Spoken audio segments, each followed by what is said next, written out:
Hey guys, how's it going? Hope you're doing well. My name is Crown, and today I'm going to read you some very interesting stories that I hope that you're gonna love. And now, without further ado, let's go!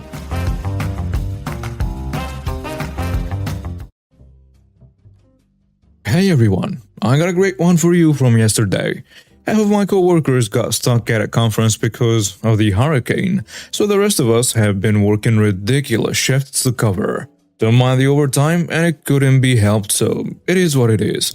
Yesterday I worked 12 hours after having worked 12 the 2 days before, and knowing I'd have another 12 today. Last one. Yay. Honestly, it wasn't horrible, but yeah, I was tired. Which is why I did what I did in the story.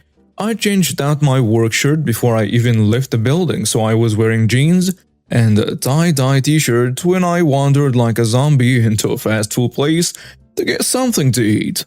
I get my food and kind of tuck myself into a corner to eat. At one point, I hear a bit of commotion, but ignore it. As I get up and throw out my trash, I hear an old man say, "Her! She should be fired!" Oh man, crap is going down, and I'm nippy. So I look over and the guy is pointing at me with a super angry look on his face. I glance behind me, no one. Oh man, he's definitely pointing at me. He starts yelling about when he was here yesterday and how rude the cashier was and how I messed his order up. I'm half awake and just confused, looking at the manager like, what?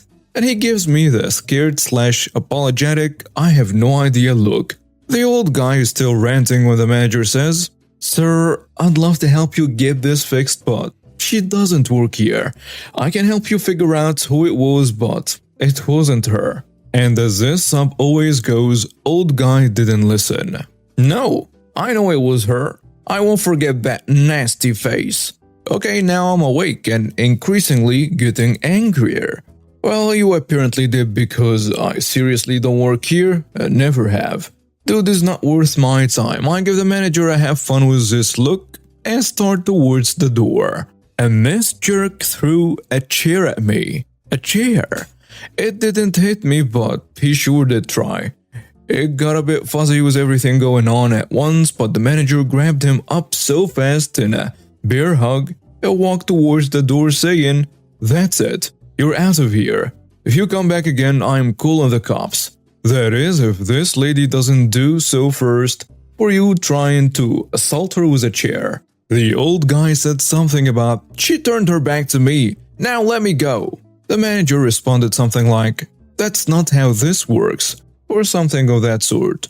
Like I said, it was fast and I was still a bit out of it.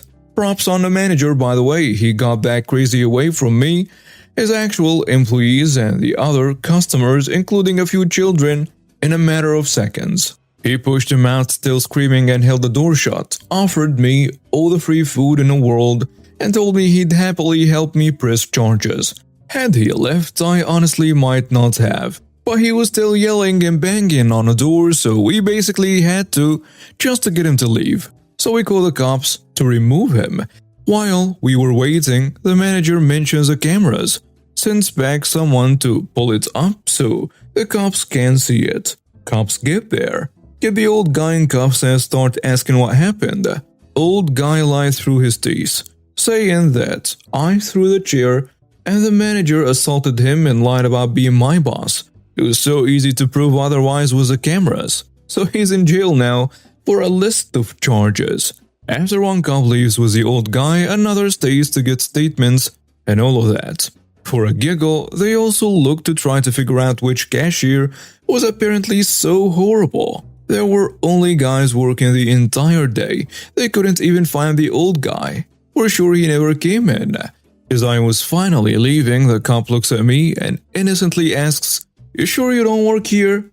Dude, I don't know why, but I lost it and kept laughing. Asked if he wanted me to show him how to teach a chair to fly, and he also lost his and started laughing. Edit. Many people have mentioned that this sounds like the man has Alzheimer's or dementia. This morning I found his mugshot, which helped me find other times he's been in jail. Over the past 20 years, records aren't updated to show anything before that. He's been charged for assault 4 times, trespassing 2 times, and a random DUI and resisting arrest 6 times. So of the 7 arrests, he resisted all but 1. What I'm saying is, this guy just seems like a jerk. So this one was years ago and will need a little setup. I'll try to make it so I can be so easily identified, but will also try to give enough detail that can be checked up on as it involves a reasonably famous individual. So for years I lived in Kennebunkport in Maine, USA. It's very much a holiday town and gets busy in the summer. Now, as the summer period starts, a very special guest would arrive in Kennebunkport, as they had a holiday home at the northern end of town on a small peninsula. A very well-known politician. There were plenty of restaurants in the town, many owned by the same company, and the politician used to dine with us a lot. So, one day I was wiping down the bar. It was a quiet day and we only had a few people dining. Behind the bar is a huge fish tank so you can see through the tank to the front door. I saw a lady walking across the drive, well-dressed and straightening her skirt. I placed the cleaning stuff under the bar and awaited the lady. "May I help you?" I asked. Karen answers, "I hope so. Is the order ready?" "I'm not aware of any order, but I'll have a check with the kitchen." "Can I take your name?" "You don't even know who the hell I am? What an embarrassment." She will go on to tell me that she was here for an order of oysters and clams for the politician compound.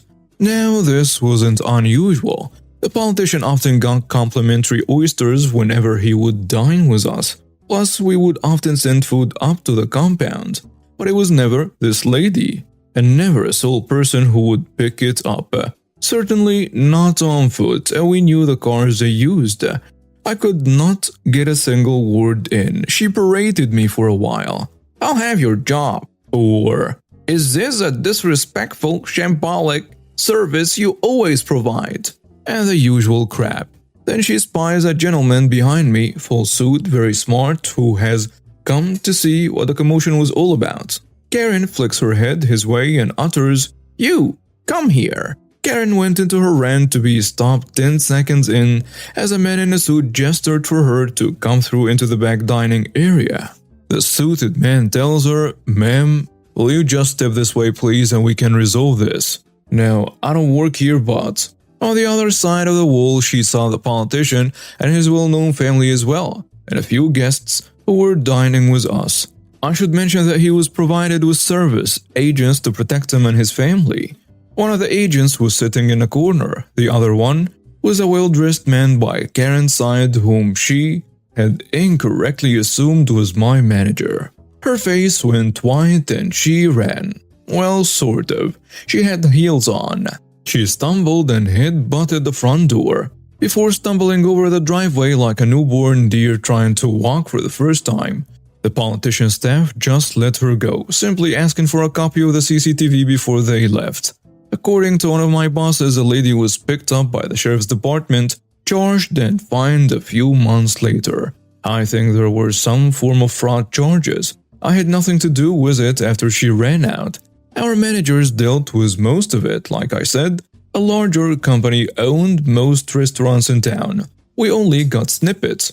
Apparently, attempting to steal products and defraud a business by way of claiming to work for a politician of the United States is frowned upon in Maine.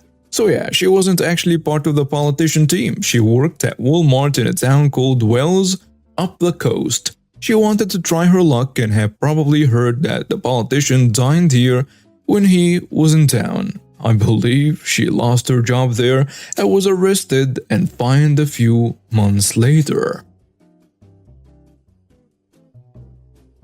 This incident took place in India in the early 90s.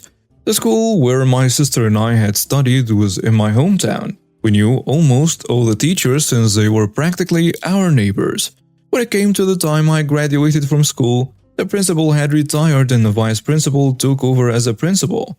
The vice principal was also from the same town and for some unknown reason had some sort of grudge against my father. In local gathering and so on, he would always try to belittle my father at all chances he could get.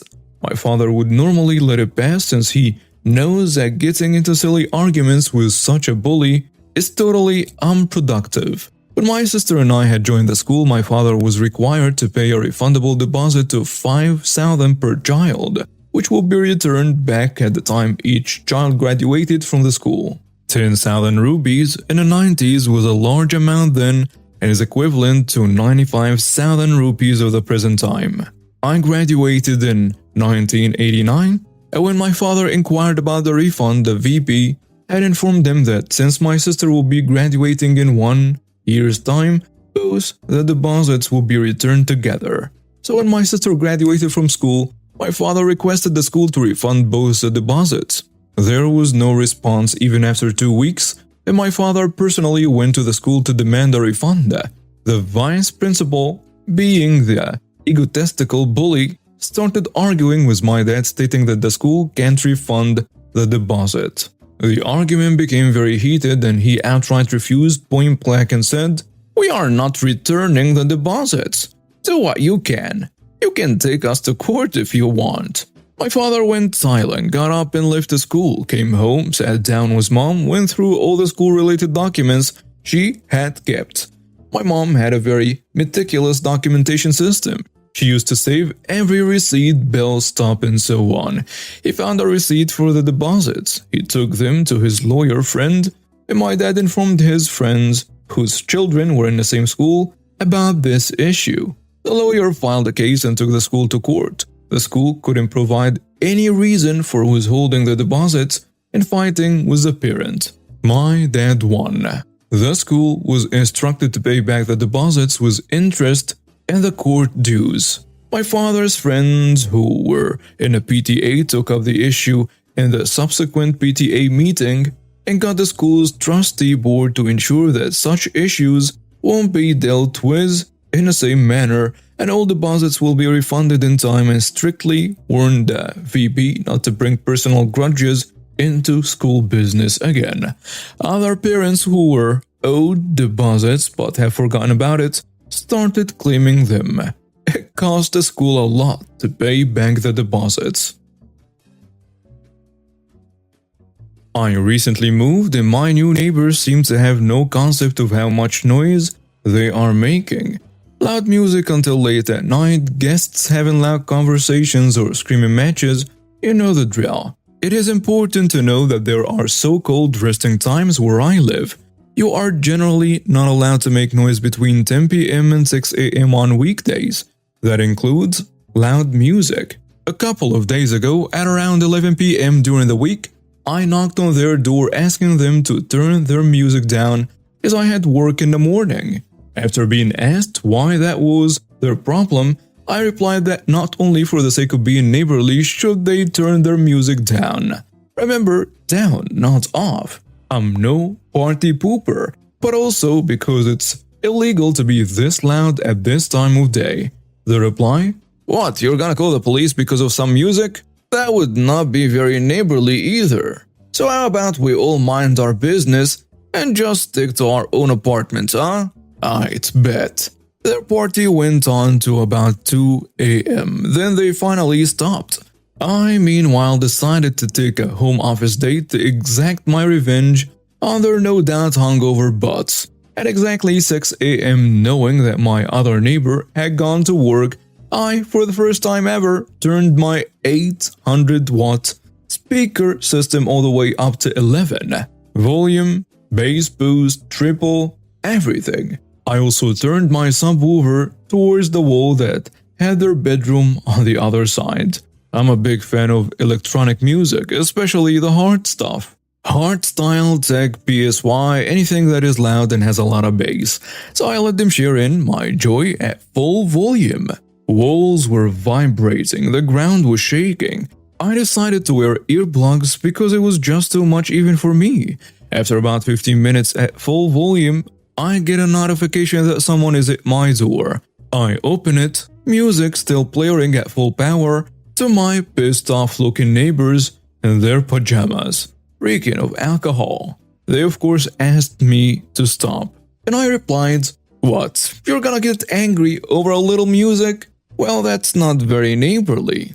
How about you just stick to your apartment, huh?"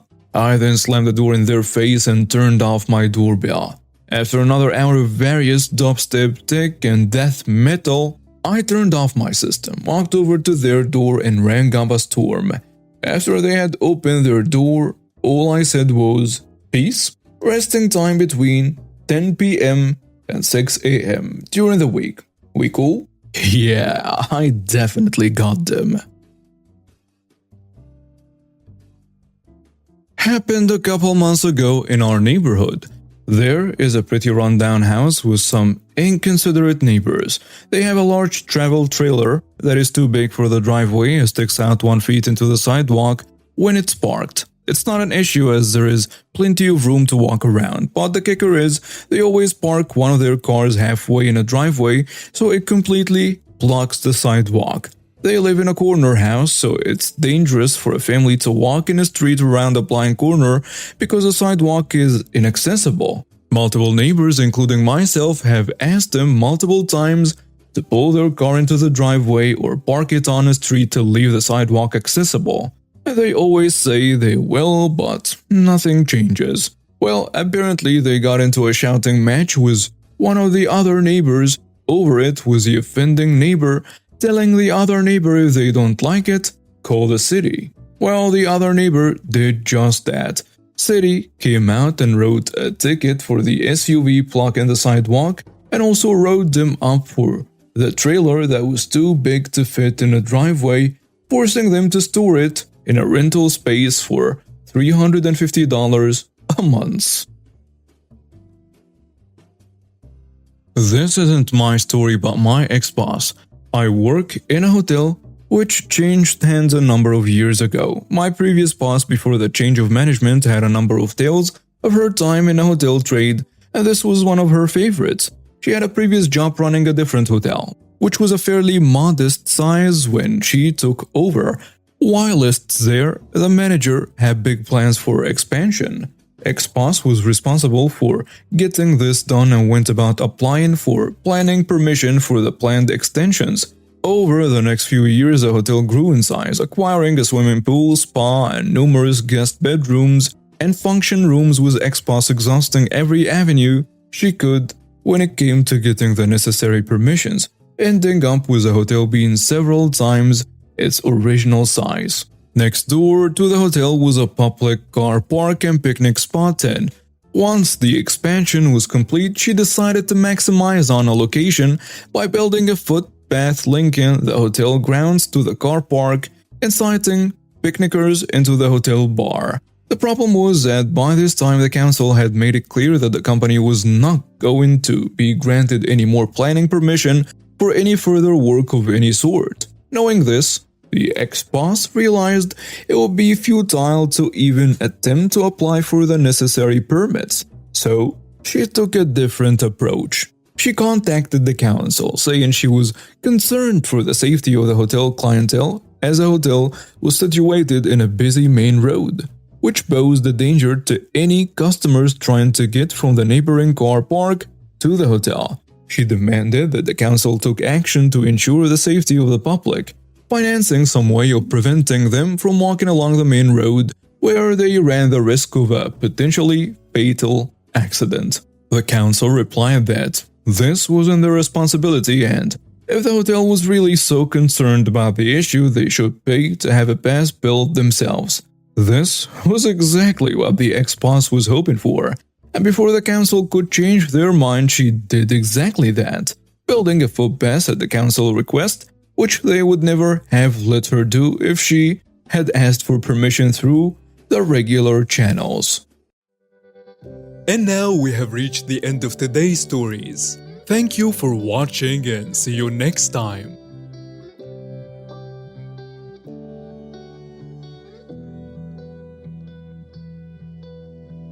Alright, everyone's presentations are done.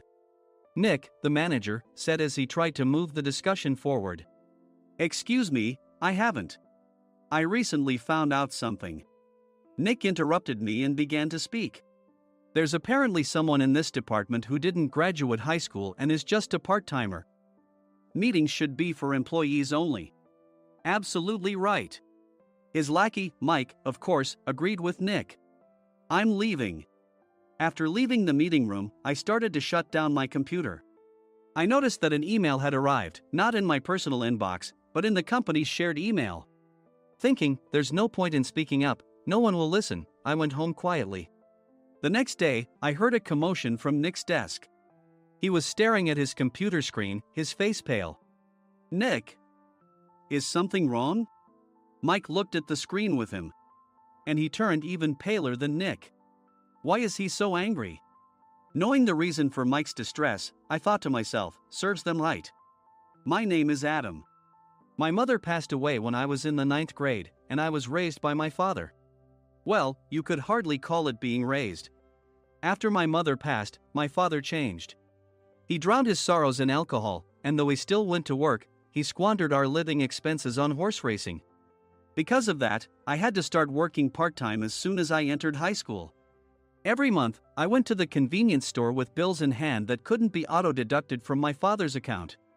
Even though I endured it because I didn't want to be alone, I reached my limit in my second year of high school and dropped out. I found a live-in job at a distant inn. Thank you for everything. The day I left home, my father, still staring at the TV, spoke. Take care. That was our last conversation. Back then, 18 wasn't the age of majority, so I needed my father's permission to work, and I couldn't hide my place of employment. Yet, my father never visited me even once. I kept working just to survive, and before I knew it, I was 42. Years of hard work paid off, and I was transferred to the headquarters. I was thrilled to be recognized by the company, as I thought I'd be working in the field until retirement due to my lack of formal education. Listen up. Our work can change the future of our employees. Don't drag us down. On my first day after the transfer, Nick, dressed in an expensive suit, spoke sternly. There was a reason for this. Our inn was located in a prominent tourist destination, known so well that everyone in the state could sing its commercial jingle. At its peak, we had 5 locations within the state. But that was long ago. Due to financial difficulties and aging facilities, only the place where I had worked for many years and the original establishment remained. I was prepared to lose my job anytime, but now there was a glimmer of hope. With the rise of social media, the tourist area where the inn was located started gaining attention again. Depending on how hard the sales department, where I was transferred, worked, we could either thrive or be forced to give up this prime location to the new hotel chains continuously popping up. For Nick, who had switched careers from another industry to strengthen our sales, this was a battle he couldn't afford to lose. I understood why he had to be strict. I will do my best. Nick sneered at my enthusiastic declaration. Did you not hear what I said? I'm sorry. I thought I was listening carefully. Out of habit from years of customer service, I apologized reflexively, though I had no idea what had offended him. Someone was watching me with a smirk. In this department, there are those who are expected to excel and those who have been shoved here because they have nowhere else to go. You are the latter. It was Mike, the section chief. He's 7 years younger, at 35. But he was called to headquarters much earlier than I was and had been moving around within the headquarters ever since. I'm not jealous, but I can't accept that he's my boss. Graduating from a prestigious university, he has an unusually high pride and caused many problems as a newbie, making things very difficult for me when I was the front desk leader. When I found out Mike was transferred to the sales department a month before me, I was disheartened. Mike is right. With just a middle school diploma, there's not much you can do. Don't even think about achieving results. As if I didn't exist, Nick remarked, I'm thirsty. Mike eagerly ran to the coffee maker. It seems Mike is Nick's lackey. I regretted being happy about my transfer to headquarters, wishing I had stayed on site forever. Send a direct mail to every company on this list by the end of the day. Nick only assigned me tasks that even a new graduate could handle. What? There are over 1,000 companies. You want me to send to all of them by today? Yes, if you and your fellow misfits split the work, even those with nowhere else to go should finish by today. I glanced at the employees typing away expressionlessly. They were worn out from customer service, only thinking about leaving on time, or were women reassigned after having children, with zero motivation for work. Even Sam, a new graduate from the same university as Mike, who who was supposed to be among the expected achievers, had no enthusiasm for the job. Having joined the company wanting to do customer service. "I don't care what they say, I plan to quit anytime," he said. Only Nick and Mike were highly motivated, making all the decisions between the two of them. I originally only wanted to work at the inn to survive and had no particular attachment to this job. I swallowed my words, thinking I had no right to reprimand them. About a month after the transfer, Nick told us with a frustrated look. "To commemorate the 50th anniversary, we've decided to create a plan exclusive for one group per day. Originally, Mike and I were supposed to come up with it, but our president, Mr. Thompson, insists on hearing everyone's opinions. So, you all get a chance." As Nick explained, Mike began handing out prints. "Make sure not to embarrass Nick. If your ideas are half-baked, you'll have to redo them." It seemed that they had printed his handwritten notes by Mr. Thompson, which included several questions and a section for free responses. It made sense why Nick had to seek our input, given that all responses had to be submitted to Mr. Thompson. We were given a week to think about it, and a meeting was scheduled to compile our ideas. My plan is to let guests enjoy both the old and modern America. Nick began the presentations. Guests would watch a master confectioner at a nearby traditional sweet shop make sweets in front of them. The welcome drink would be premium tea in a bottle. Nick's plan was certainly attractive. After his presentation, Nick called on us to present in the order we were seated. Just as I stood up for my turn. "All right, everyone's presentations are done." "Excuse me, I haven't. I recently found out something." Nick interrupted me. "There's someone in this department who didn't graduate high school and is just a part-timer." He was likely talking about me. I joined the company as a part-timer and was made a full-time employee when I turned 20. That was 20 years ago, so Nick and Mike probably had no chance to know until recently. Meetings should be for employees only. Absolutely right. After that, Nick kept creating opportunities to solicit everyone's opinions, purposefully excluding me from speaking. The meeting unexpectedly heated up and went past the scheduled end time. A few people asked to leave, and the discussion continued with the remaining few. "Still here?" Normally, you'd leave in that situation. Though I had no attachment to the job initially, hearing kind words from customers made me want to make them happier. For someone like me, with nowhere to go, the inn was my home and customer service was my life. I felt pathetic about my current self. "I'm leaving." I left the conference room and started shutting down my computer. I noticed an email had arrived, not in my personal inbox, but in the company's shared email. Thinking no one would listen to what I had to say anyway, I quietly went home. The next day, while preparing the DM as instructed, I heard a commotion from Nick's desk. In his haste to stand up, he hit his knee on the desk. He stared at his computer screen, his face pale. "Nick, what's wrong?" Mike, thinking he should be the first to rush over, approached Nick while still wearing his coat. He peered at the screen with Nick. And he turned even paler than Nick. Why is he so angry? Who is responsible for this company? Nick, more irritated than ever, asked, and Mike answered without checking. Probably Sam. Sam wasn't there because he was attending a morning training session for new hires. Nick gave up on getting angry and returned his gaze to the screen. They were looking at an email that arrived right after the end of the working day yesterday. Apparently, no one, including me, had checked it before leaving. The email was from a large company that used us for their annual employee trips. The president and executives of that company also frequently used our services personally. President of the company, Mr. Mason himself, had declared that neither he nor his company would ever use our services again.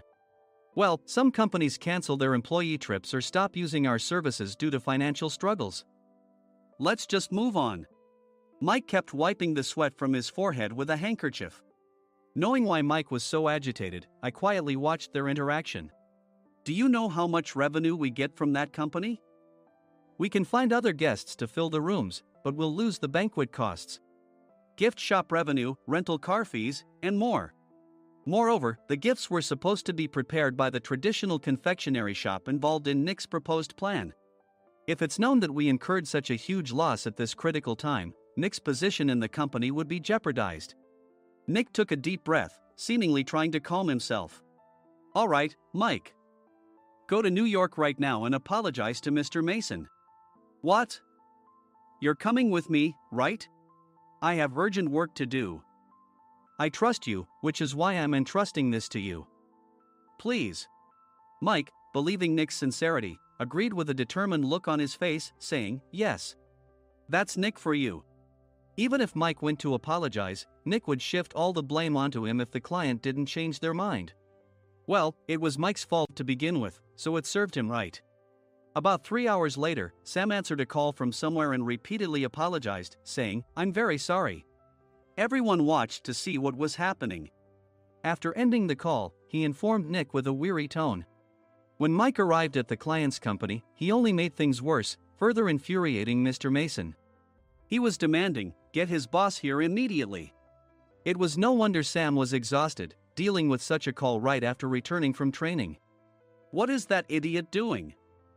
All right, Adam, you're coming with me. If sacrificing Mike didn't work, then I must be next. Normally, I'd want to refuse at all costs, but I saw an opportunity in this situation. If I can be of assistance, I'd be happy to join you. I obediently followed Nick, and we flew to New York. When we introduced ourselves at the reception, it became clear how serious the situation was. As the receptionist personally escorted us to the president's office. Angry voices leaked through the door, making both Nick and me uneasy. Excuse me. I'm Nick, the supervisor. I understand my subordinate has caused you trouble, and I deeply apologize. Nick, with his experience in the corporate world, knew enough to offer an apology before excuses. However, his customer service skills left much to be desired. I sighed as I saw Mike trembling like a small dog in the corner of the room. What kind of training are you giving your subordinates? Mr. Mason glared at Nick with a red face. The intensity of his gaze made even Nick take a step back. Regrettably, I joined this company only 2 years ago and was unaware of Mike's issues. I should have identified his shortcomings sooner. Indeed. I should have realized sooner. No sensible person would come to apologize and then give a lengthy presentation on the drawbacks of not using their in. Nick froze, his mouth slightly open. Suspecting the worst, I picked up the documents that had fallen to the floor. It seemed Mike hastily prepared these documents on the plane, listing the disadvantages. Disadvantage 1: if you change the venue for the company trip, employees might suspect it's for cost-cutting reasons, leading to a negative impression. Reading it aloud half-jokingly, Nick snatched the papers from my hand and checked the contents with a furious expression. Among the stack of documents was a receipt from a nearby convenience store's copy machine. I felt a pang of dread, hoping he hadn't shown the receipt as well. What do you think he said when I asked what kind of nerve he had to do this? I'm very sorry. Faced with the dire situation, Nick must have thought there was nothing left to do but apologize. In a voice smaller than I'd ever heard from him, he uttered words of apology. He said, I'm a Harvard graduate. I don't believe I said anything wrong. Mike. What have you done? Forgetting his plan to pin the blame on Mike, Nick yelled loudly, even in front of Mr. Mason. I didn't do anything wrong. You're still saying that? Look at him. Mike pointed at me with a shaking hand. I was assigned to headquarters in my 20s and now I'm a section chief. This guy only made it to headquarters at 42. Everything I've done proves I was right. So why are we losing the contract? Having said his piece, Mike collapsed to the floor. Of course. You were sent there because you had nowhere else to go. Mike never expected to hear such words from someone he looked down upon. He lunged at me, and Nick hurriedly stepped in to stop him. Mr. Thompson told me Mike is a quick thinker, and to take good care of him. There's no way he was pushed aside. Don't make things worse here. He didn't say quick thinker, he said only quick-witted, didn't he? I don't remember that part. I recalled the many troubles Mike caused when he was a newbie. When Mike was on the front line, his pride was so high that he never apologized to customers. Customer service, especially in our job, doesn't work alone. It brings both good and bad situations. If the front staff or housekeepers made mistakes, or the cleaning company didn't properly clean a room, one had to apologize to the customers regardless of personal fault. Mike, in such situations, would never apologize, insisting he wasn't at fault. This often angered customers, and as the front desk leader, I frequently had to apologize on his behalf. He caused complaints and disrupted operations, which is why he was quickly moved to headquarters. In departments where he didn't interact directly with customers, his quick thinking was beneficial and things went well. But it seemed his flaws were starting to show. Corporate reservations are supposed to be entered into the system by the sales representative. But a quick check yesterday revealed that more than 10 items were missing from the client's reservation. The handover document clearly stated what needed to be prepared. Why didn't you enter it into the system? Why do we have to give them special treatment? Filling rooms near the banquet hall, setting up all the food in advance. Specifying the brand of wine, they're too demanding. No wonder he always angered customers, I thought, feeling a headache coming on. Grouping them in rooms near the banquet hall is for our benefit too. It makes it easier for the staff to set up beds and serve breakfast since everyone's schedule is synchronized. As for the other requests, Mr. Mason suggested them to lighten our load. I didn't know that. Nick finally seemed to realize that Mike was the one who had angered the client. What did you say to them? I just told them we wouldn't give them special treatment anymore. We shouldn't waste effort on things that don't bring in money. I was utterly exasperated at his lack of understanding of customer service. Of course, we shouldn't comply with unreasonable demands. But carrying over successful practices from past stays makes customers feel remembered and enhances their experience. Good memories encourage repeat visits. That's part of our job. I looked down at Mike, who was sitting on the floor. In our job, nothing is a waste. Mr. Thompson likely moved you to the sales department, hoping you'd finally understand this. How do you think he feels now that you've failed to meet his expectations? Mike, tears in his eyes, fled the president's office. I was amazed he still hadn't apologized. You have it tough, Adam. It's okay, we're all employees of the same company. I deeply apologize for this disrespectful incident. Especially after all the care you've shown us. If it weren't for you, Adam, I really would have stopped staying here. When I heard you were moving to the sales department, I was willing to reconsider if you handled it. Seeing us talk so amicably, Nick's face contorted. Do you two know each other? Adam's service is excellent. I always requested him specifically. Normally, we don't accept specific staff requests, but we made an exception for Mr. Mason, adjusting my shifts accordingly. He had personally stayed at our hotel just before my transfer, and during casual conversation, I mentioned, I'm moving to the sales department soon. If I hadn't told him then, things could have been much worse. Please continue to take care of us. I look forward to it. On the return flight, Nick awkwardly offered me a can of beer. It's still working hours. Of course, I had no intention of forgiving him for a single beer. Nick might try to pin everything on Mike and avoid any consequences. While pondering this, a startling fact came to light. Nick, the tea bottles for the plan have arrived. I handed Nick a bottle labeled with our inn's name. They look good. What are you talking about? These are plastic bottles. I had assumed we would use the trendy, high-end bottling tea. But what arrived were ordinary plastic bottles of tea with customized labels. The only unique aspect was the label, which had the inn's name, making it look customized. Upon further investigation, I discovered that a substantial amount of money was set to be paid to the tea company. It was priced like bottling tea. Does this plastic bottle really cost $100 each? The tea inside is specially blended for us. The extra cost is for that. Wouldn't it be better to use another tea company? Or is there a specific reason we must use this one? As Nick continued to make excuses, I showed him a printed email. I informed the tea company's president, Mr. Mitchell, that we discovered irregular payments and he confessed. He said you two were high school classmates and planned to split the extra money. That idiot. Why did he confess? That's not important. You should worry about yourself, this could turn into a police matter. Opening the bottle cap, I suggested. How about calming down with this tea? It supposedly has a relaxing effect. Nick drank the tea frantically. In the following days, decisions were made about their fates. Mike was reassigned to the General Affairs Department, with no chance of transfer or promotion, as per Mr. Thompson's orders. As for Nick, since the payment to the tea company hadn't yet been made, he narrowly avoided legal trouble. Instead, he was encouraged to leave the company, and to avoid further complications, Nick submitted his resignation. Rumor has it that connections between HR departments have made it difficult for him to find new employment.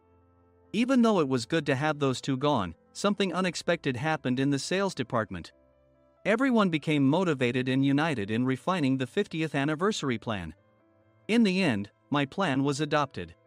We collaborated with the Tourist Information Center to provide personalized guides. The plan, tailored to the number of guests, was truly special for the 50th anniversary. Hey, is Adam's family coming to stay? I immediately booked that special plan for my family. Sam noticed it on the reservation list and quickly picked up on it. Yes, I'm inviting my father. That's great. I might invite my parents too. I lacked the courage to face my father just as Adam. But here, with the confidence Mr. Mason praised, I felt ready. The 50th anniversary plan was a perfect opportunity to reconnect with my father. I hoped to bring back the days when we could laugh together as we once did.